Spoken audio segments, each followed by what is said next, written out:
Hey, Fullness family. I'm here in the prayer chapel with some of you I know and love. It's holy ground for many of us in this church. And so I wrote a devotion that I want to share with you guys today. I hope it's a blessing to you. It's a familiar verse. 1 Thessalonians 5:18 says, "Give thanks in all circumstances, for this is the will of God in Christ Jesus for you." I think we often feel unfulfilled in one or more areas of our lives.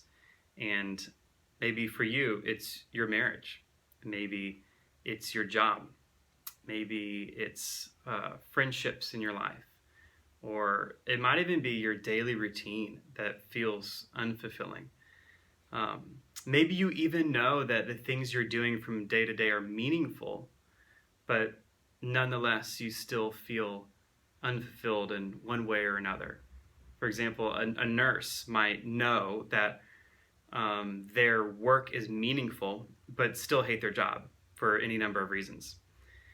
And yet, Paul tells us to give thanks no matter the circumstance. Apparently, this is the will of God for you in Christ Jesus, as the way he puts it.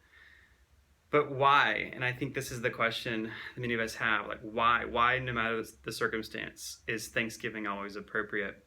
What does it do? What does it accomplish? Because giving thanks and gratitude doesn't change my circumstance. It doesn't change your circumstance. So why do it? And it's true. Gratitude doesn't shift your circumstances. Gratefulness doesn't even necessarily make you feel better when you do it. It might, and sometimes it does, but there's been times in my life where I've felt pain or frustration or challenges for any number of reasons, and in the midst of that, I've thanked God for his many blessings in my life. But I don't necessarily get this rush of endorphins the moment I do and just see my frown turned upside down because I was grateful. So if that's the case, if it doesn't necessarily have this guaranteed therapeutic value, you don't always feel better every time you do it, then why do it? I've actually been thinking about this question a lot this year because earlier this year I started doing a practice in prayer called the Prayer of Examine, which is an old prayer where you kind of go through a 5-step process. The first is become present to God. The second is review the day with gratitude. And the third is pay attention to your emotions. The fourth is pick one aspect of the day and pray from it. And the fifth is look towards tomorrow. But that second part is what I want to talk about for a second. Each day I'll look over my day, I'll review my day gratefully. And so I'll think through things about the day to be grateful for. Maybe it's a conversation I had with Jordan. Maybe it's something that happened at Fullness at work. Maybe it's something Adeline did. Maybe it's a meal that I shared with a friend over lunch, or some moment of vulnerability where the walls came down with me or someone else and we could just be authentic together. I might think about my dahlias blooming in my garden. And every day it's different because every day is different. And I like it that way. And I'd say this year I've come to find that at the end of the day, Thanksgiving isn't primarily about helping me cope with challenges in my life. Now, it might do that, and sometimes it can help me and can help us cope with challenges in our life, but it's not primarily about that. At the end of the day, Thanksgiving is about noticing beauty in my life. Thanksgiving should never be seen as a form of self-therapy, where we just kind of seek to convince ourselves that things really aren't that bad, and they could be a lot worse. And so at the end of the day, I've got it really good, because it could be a lot worse. And that's fine. That's kind of this sort of positive thinking, and there's nothing wrong with positive thinking. Certainly by comparison to just negative thinking. But it's important to recognize what Thanksgiving is and what Thanksgiving isn't. Thanksgiving isn't saying, man, my life is miserable, but I've got it pretty good compared to starving people around the world.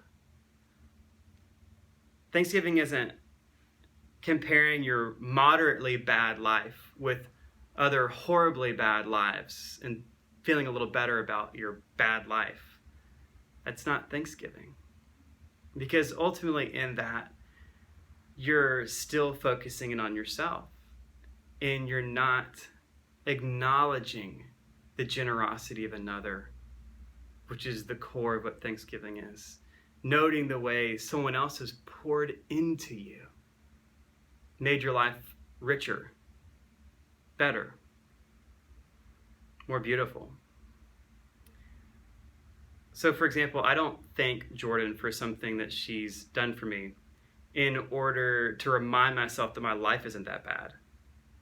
I thank her because I appreciate how good she is to me. How much more with God? We don't thank God in order to psych ourselves out of discouragement. At least, hopefully, that's not what we're doing. Thanksgiving, at the same time, though, is never about ignoring the reality of hardship and pain and unfulfillment in our life. It's not about ignoring or the presence of the realities of those things.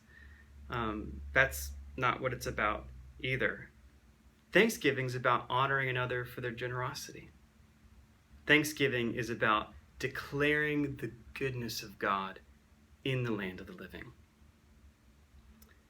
So again, just to kind of recap, Thanksgiving, hopefully in our life and in our practice, isn't this mind trick to help us ignore pain. At the end of the day, Thanksgiving is simply about recognizing beauty in your life, recognizing goodness in your life. And that, by the way, is what God did after creating the world. He recognized and acknowledged goodness. This year I've come to see Thanksgiving as a skill, a kind of skill, as a practice that I get better at, I get more skilled at. And I'll leave you with this question. Do you want to be the kind of person that's skilled at celebrating beauty and goodness? If so, practice gratitude. Love you guys.